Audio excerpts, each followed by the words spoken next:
Is that everyone in?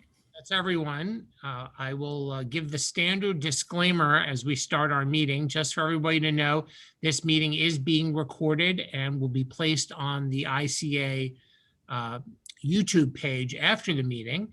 And if at any time during the meeting you would like to ask any questions, please feel free to send me a message using the chat feature in Zoom. And finally, the last thing I'm going to ask is that if you're not actually talking, if you could keep your microphone muted so that we can have as little background noise as possible, that would be terrific. And with that, I am going to turn the meeting over to our chair, Audrey Carter. There you go, Audrey. Thank you, Jeffrey, and good afternoon to everyone. Welcome to the March 24th meeting of the Intergovernmental Cooperation Authority for Harrisburg. Our first order of business is the approval of minutes. We actually have two sets today. I hope you had a chance to review them. The first ones are for the monthly meeting of February, which was held on February 24th. If I could have a motion to approve. So moved. Second? Second. Kathy was trying. It's that mute button. All those in, any comments? Not all those in favor say aye. Aye. Opposed? Motion carries. Secondly, I'd like to ask for approval of the minutes of the special meeting held for the purpose of reviewing the city's 2020 submission of the 5-year financial plan, which we held on March 5th, 2021. Could I ask for a motion to approve those minutes? So moved. So moved. Okay. Second? Second. Okay, Ralph, poor Ralph. Any other comments? If not, all those in favor say aye. Aye. Aye. All Aye. those opposed? Motion carries. Thank you very much. Jeffrey, could you please give us a quick report on the financial status of the authority? Sure. This is the report for March 24th. You should have received a copy in your packets earlier today. There were 5 transactions that occurred in the authority in the last period for a depletion of our balance, which started at $82,446.02, and we're down to $65,858.70. And so we are still awaiting our second half of the part year allocation from DCED. That will be helpful because we are beginning to get to the point where we're depleting our balance to a level that we are going to need those funds. And we have earned interest year to date of $2.86. I would be happy to entertain any questions on the financial status of the authority.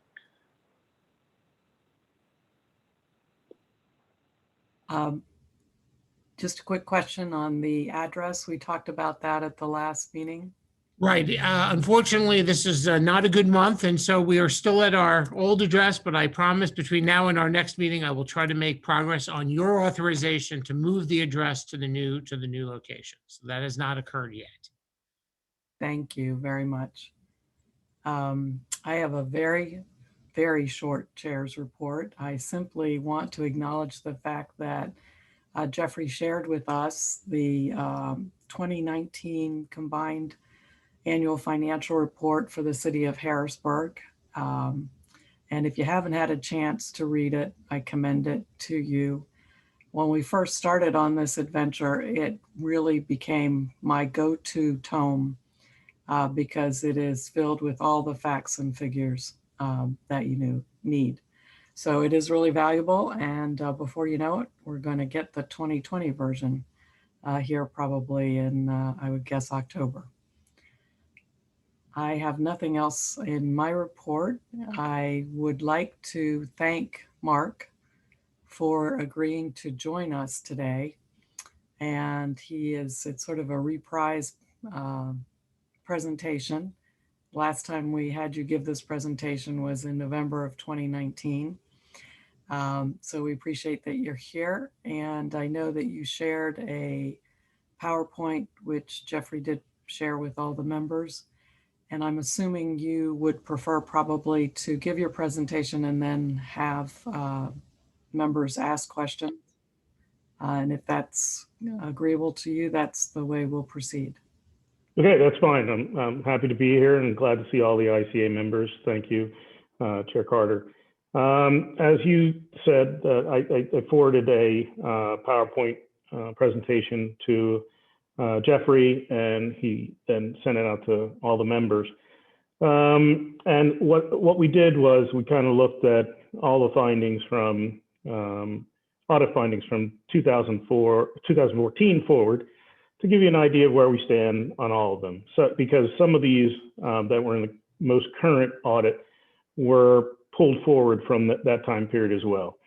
So all of the ones for 2019, except for 3, have been resolved. And we probably should just focus on those because I think they're that would be of most interest to you. You can ask questions about other ones as well, but I can start off with the segregation of duties. That's the 3rd one down, and it's pending resolution. That's because the segregation of duties with regard to IT, those issues are going to be resolved hopefully sometime this year, maybe into the first quarter of next year, because we are currently interviewing ERP vendors. We had 7 submissions to our RFP. We're looking to migrate away from our antiquated Panamation system and HR system and going into these. And this will enable us to have those segregation of duties once we implement those. Hope is that we'll begin implementation of that probably beginning of 3rd quarter once we settle on a vendor.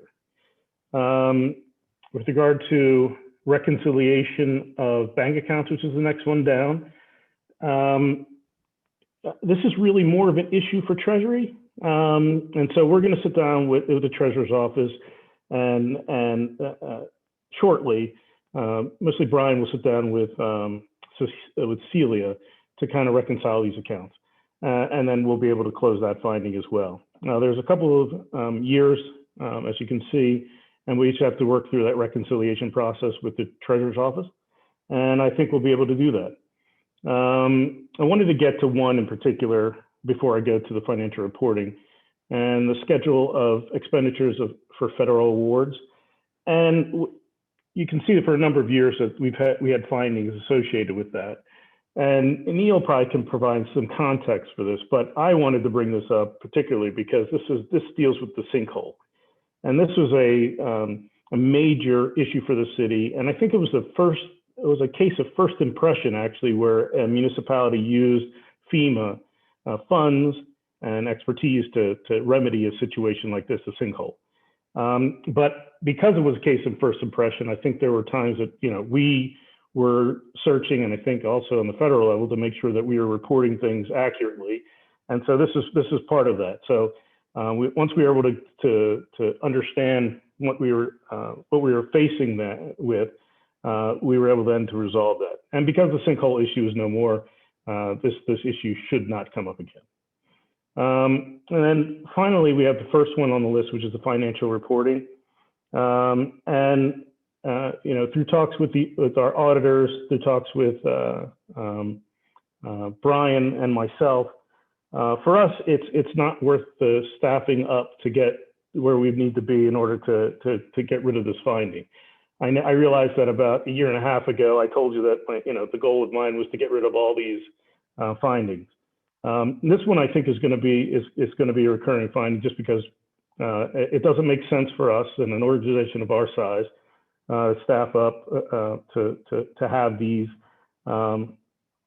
financial statements done before the auditors get them, and the auditors fine with us using them to do so. And we're not the only municipality or even a company to do it.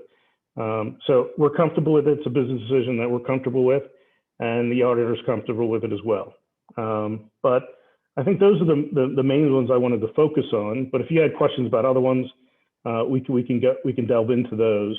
But as I said about a year and a half ago, this was a priority, made it a priority, and I think that we're in a particularly good spot with regard to the findings.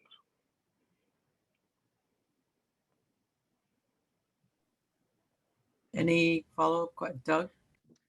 Yes, thank you, Mark. Good. That's a good presentation, and did have a chance to read through most of the remainder of the PowerPoint. But getting back to the financial reporting that you just discussed, as the city migrates to the new accounting system and both the new hardware and software, is that going to facilitate you ultimately making the transition to GAAP reporting?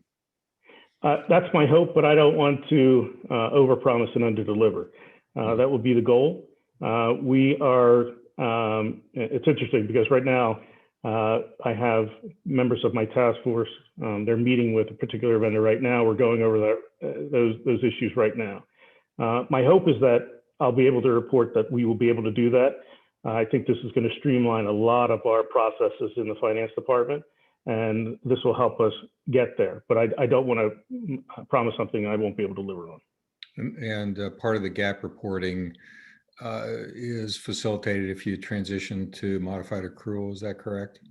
Well, I think we probably need to talk to the auditor as well, because we're modified accrual as we are right now. So that's part of the question I had with regard to the questions raised about GASB compliance, and just wanting to get to an understanding of what it is that the ICA members would like and what the issues are, because really, if we looked at this issue with staff and with Dan and with our auditors, and we feel we're GAAP compliant. We also look at these as our financial statements as part of the modified accrual basis. Okay, thank you.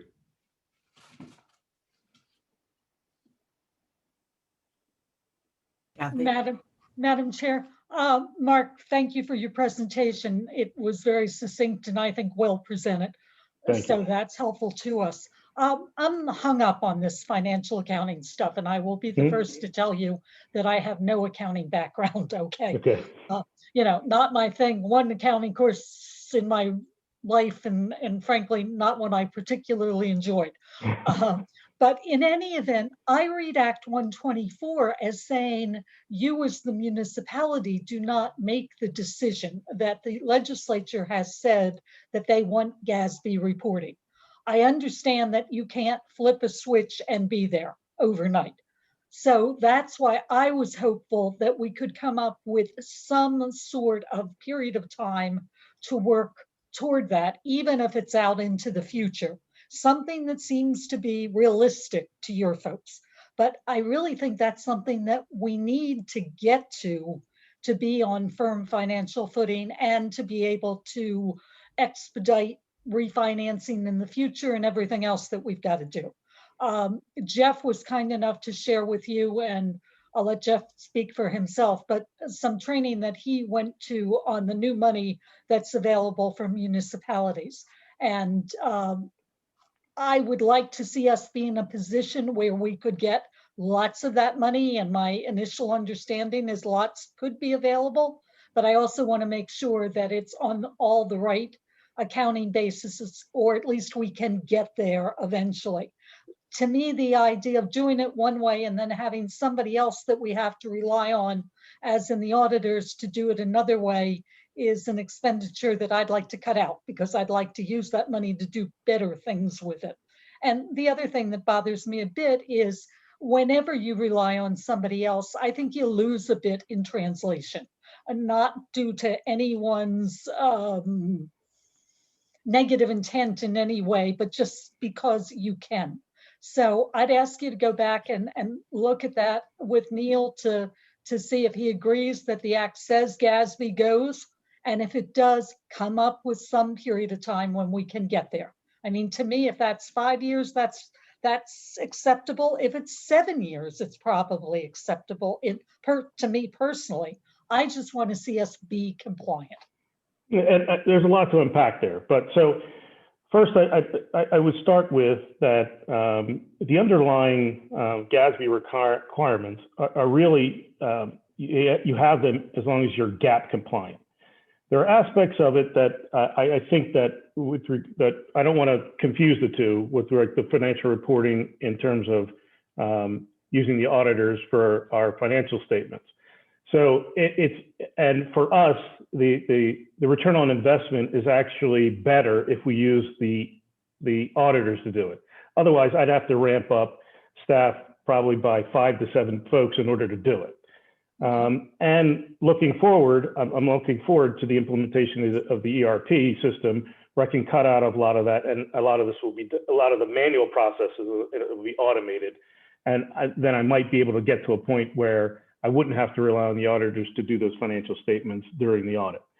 But for you know, and as we scanned the municipalities in the Commonwealth, I have to tell you that there isn't one third-class city that it called itself GASB compliant. And I think it's because of the way we do business. It's that we have to, we have our budget, and we have cash on hand that we're using, and then we have to make sure that we reconcile those the cash every month. And so I'd like to get an idea of where your comfort level is. Well, I guess your uncomfort level is in not being able to say we are GASB compliant. But I'm not saying that because I talked to the auditors. They are not of the mind that we're not compliant. So this is where I'm torn. I think that there are those that say we're not GASB compliant. And we're throwing around acronyms, and the underlying concern should be whether or not we're GAAP compliant. But I hear what you're saying, because I think there's when the legislature says that we should be GASB compliant, I think we have to look at the first page of the audit, and it says that we're adhering to generally accepted accounting principles, and there's a safe harbor there for us. So I want to work this issue out, and I want to find out, and if it's through having the auditors come in and talk to you, I'm sure that they would be willing to sit down to discuss this issue. Because for me, and I'm not being flippant here, I don't think that this is a giant hurdle for us to get over. We are right now, as I said, GAAP compliant.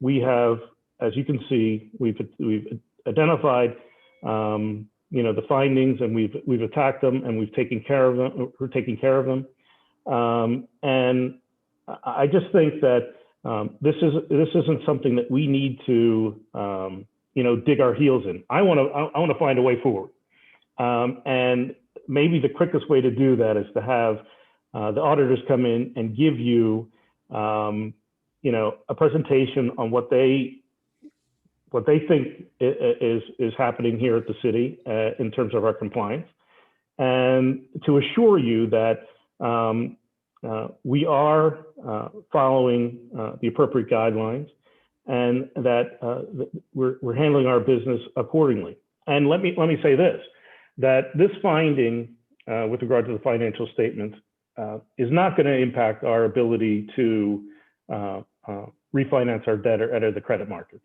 It's not going to, and it's not going to impact, from my discussions, the rate that we're going to be ultimately be charged on our debt.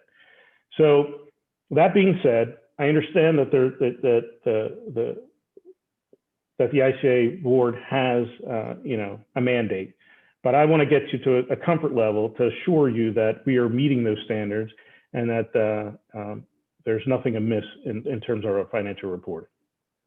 I thank you for the explanation. Your points about the ramp-up cost is particularly well taken. I can understand how you might find that to be very expensive to start with. I've worked with the legislature I don't know that every word is always as artfully chosen as it could be, but I'm still hung up on the fact that it says GASP. It does not say GAP. And I'm sure that there are legislative staff that know the difference on that. With regard to the safe harbor, that's something that I would definitely be more willing to explore. And personally, I would find the presentation to be helpful. I mean, if the presentation is helpful enough, it might be something where the ICA wants to go back to the appropriate legislative people and say, hey, we're hung up on this.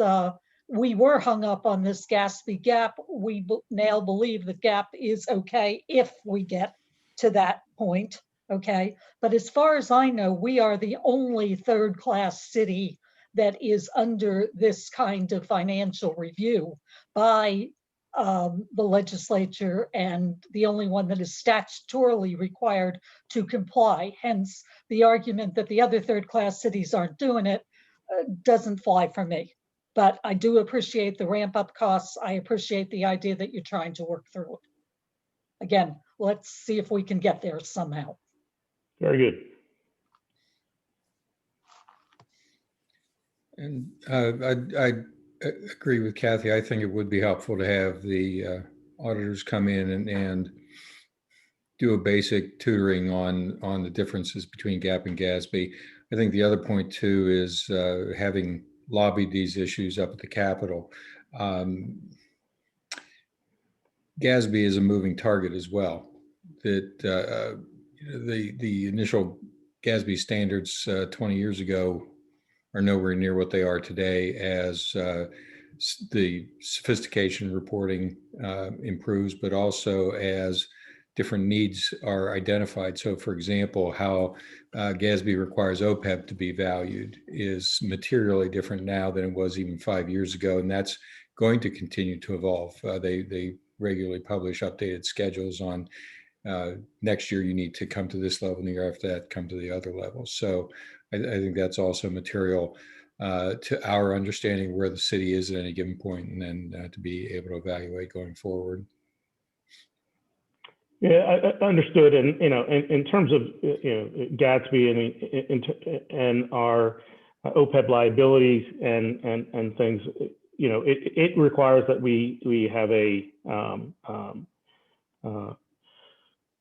that we estimate what those costs are going to be, but our estimates are really going to be our actual payments. Right. Because, I understand, but I don't want to belabor the point, but I think we should have the auditors come in and then, they can field questions about it and hopefully get us to a point where we have a comfort level and a path forward. Ralph? Thank you, Madam Chair, and Mark, thanks for the presentation. I think something that doesn't make it into these findings is, burden to credit is due. I mean, you have a small but mighty accounting operation there with some extraordinary employees who are able to complete an audit shorthanded. And it's important not to take away from that. But I think the fact that the finding it's a repeat finding and it rises to materiality where it keeps on making it into into the set of findings. I think where I get a lot of heartburn, similar to how Kathy describes it. My preferred word for it, for me personally, is heartburn. Is when the auditors say that you have the inability to produce materially correct GAAP financial statements. That implies that there could be misstatements and there could be fraud that would go undetected for a period of time. So yeah, I don't necessarily agree with as far as you're going, but I understand the concern. But I wouldn't throw around the word fraud loosely in this context. I'm just saying that like you said, we do have professionals that are in our accounting department, and fraud is a hard word, but I just wanted to make that point. I think the virtue of good accounting controls is that it reduces the risk of it not occurring necessarily alone, but also going undetected. So, good accounting controls are a virtue. The second part where I have heartburn is something that organizations, especially enterprises of the size of with the city in terms of dollar amount and complexity of operations, is the ability to do internal financial analysis. And having adequate staffing would imply the ability for the city to conduct financial analysis, and whether it's projects or in ongoing operations. I think those are significant issues that we are interested in and your partners in, and knowing that the city has the horsepower when it comes to financial reporting and controls, that you're able to prosecute the projects in a fiscally responsible way and measure it as it's taking place, and not necessarily only through the use of third-party accountants at the end of the year, only for reporting purposes after it's already said and done. After all, what gets measured is what gets done. So I think that's also wrapped up into the issue of adequate staffing in place to produce good financials. Well, I think there's a lot to unpack there, but to assume that because that on the one finding we don't have adequate horsepower, as you say, in the department is I don't think necessarily drawn from that. The other thing is that we are ramping up our hiring right now, and in fact we just hired a budget manager who's coming on board April 12th. We're in the middle of interviewing right now for our financial accountant position in under Brian. So all these things are coming together, and I just want to make sure that everybody understands that we've acknowledged this, and I acknowledged it about a year and a half ago when I first came, that it was important for us to make sure that our fiscal house was in order, and one way to do that was to ensure that these findings were taken care of.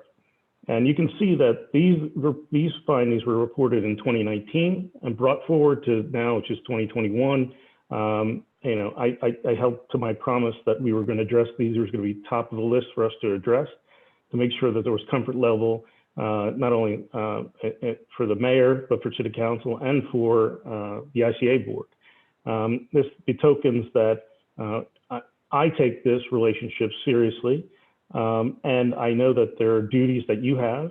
I have duties to the city and to its residents, and we're finding a path forward. I don't want to say that because we did not produce the financial statements before the audit doesn't mean we are incapable of doing financial analysis. We do financial analysis on a daily basis. We're doing that now as we're looking to refinance our debt. We're doing that now as we're looking at capital projects, the cost of which, how much it will cost. We're doing that now before we apply for certain grants at the federal, and state level. So we do the analysis, and I don't want this to be a platform to say that we don't do it. It's just untrue. We do it. The other issue with the other issue other than the financial reporting finding, I think, has to do with the single audit. And I was wondering if you could address the status of that in 2021, where the city stands at now, and if you have expectations for getting a passing grade on the single audit for the 2020 audit. As you know, it was the one that was recently issued for 2019. They had I believe they had a qualified opinion for the second year in a row on the single audit. So we'd be interested in knowing the efforts and the current progress on that issue. So with regard to the audit for 2019, and so as I'm sure the board is aware that there were a couple of things that impacted, especially the timing. Not the least of which was the pandemic and our ability to have the auditors come in and see certain documents. But on top of that, we switched auditors. Right now, we're currently talking with the auditors and going over the schedule for the 2020 audit to ensure that we hit the milestones that we typically hit when we have the audit. So we don't have this prolonged back and forth. And I think a couple of things are going to help. One, that we're staffing up in the finance department. And quite frankly, that I am more involved in this whole process. I think years prior, I deferred to our finance director, but I am taking on the audit and being more involved in it. And we'll marshal that along, and we'll have a schedule of when we anticipate that the 2020 audit will be completed. Right now, it looks like it's gonna be third quarter of 2021 that it should be completed. But I'll get back to you with the schedule once we nail that down with the auditors. Do you have any update on the single audit with regards to getting a clean opinion on that one? Is that an expectation for 2020? Can you comment on that? Well, I don't have a comment on it, but the fact of the matter is that we're looking for a clean opinion on it. But I'll have to take a look at it and get back to you. Appreciate that.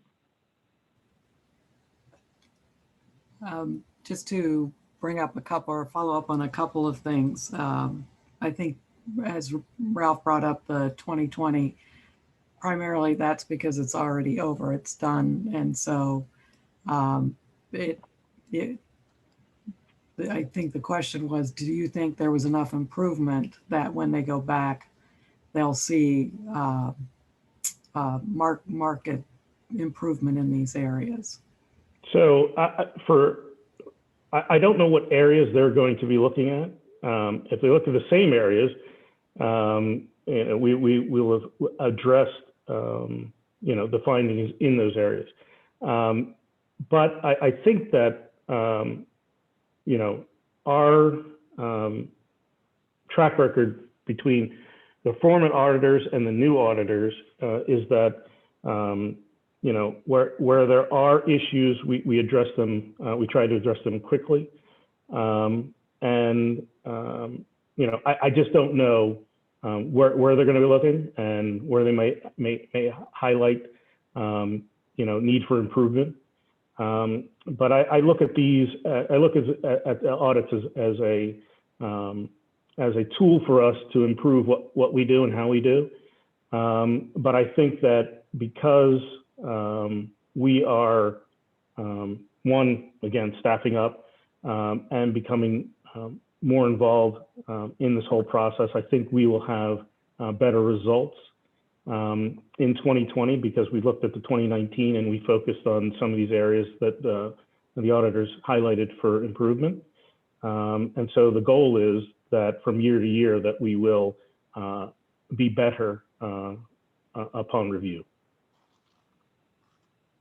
And Kathy? Mark, I just don't want you to leave this meeting with the feeling that your efforts and your accomplishments have not been noted.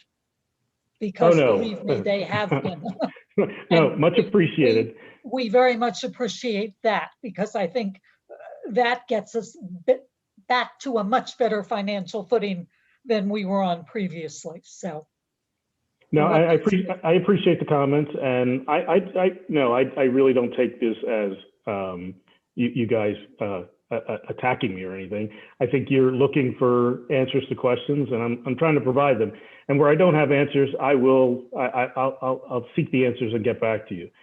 For me, this is one of the processes that is necessary especially in the occupation that I've chosen. So. It's a question of us finding common ground and an ability to communicate and for me to be able to get you the answers that you need. Plain and simple. Well, and I certainly appreciate it, and I'll get right to you, Ralph. And I want to reiterate Kathy's thanks for your willingness to find a way with the auditors, perhaps to dig more deeply into the GASB gap issue. And then I also just wanted to reiterate what Kathy said is we're all excited about what this American Rescue Plan might mean for the city. And so when Kathy says we want you to be ready to, get everything you can and not lose the chance at anything. That's what we're encouraging. So we really are here to help you with that. Yeah, Ralph? point taken. Ralph? Mark, yeah, thank you. And Mark, another follow-up question on the single audit that I'm interested in is it's in my daily practice. It's not something in the private industry side that we don't have federal funds, so I've never come across a single audit other than we're seeing it for municipalities such as the cities. And I was interested in knowing how that single audit is used. And this follow-up question to that is what is the issue with having a qualified opinion on that? Does it have any immediate tangible consequences, such as the ability to apply for federal funds?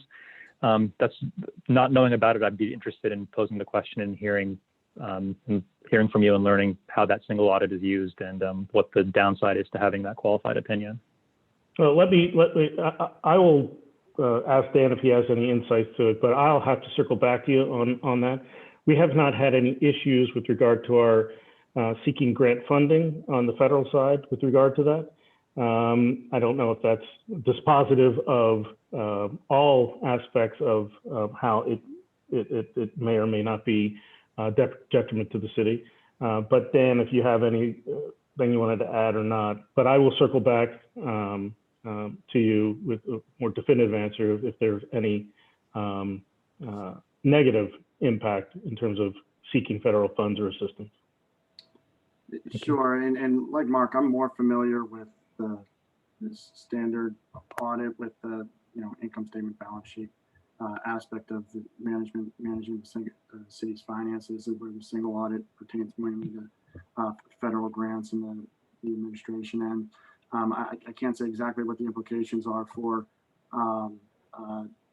having these findings in the single audit. Clearly, it's better not to have a qualified opinion than not. I would say a finding like that isn't necessarily an indication that the city can't identify or foresee a financial problem going forward from a general operations perspective. But again, I'm not as familiar with the single audit administration or execution process either.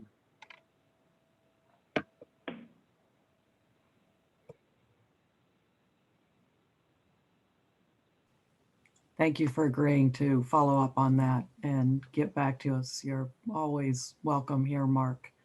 And Thank you, much appreciated.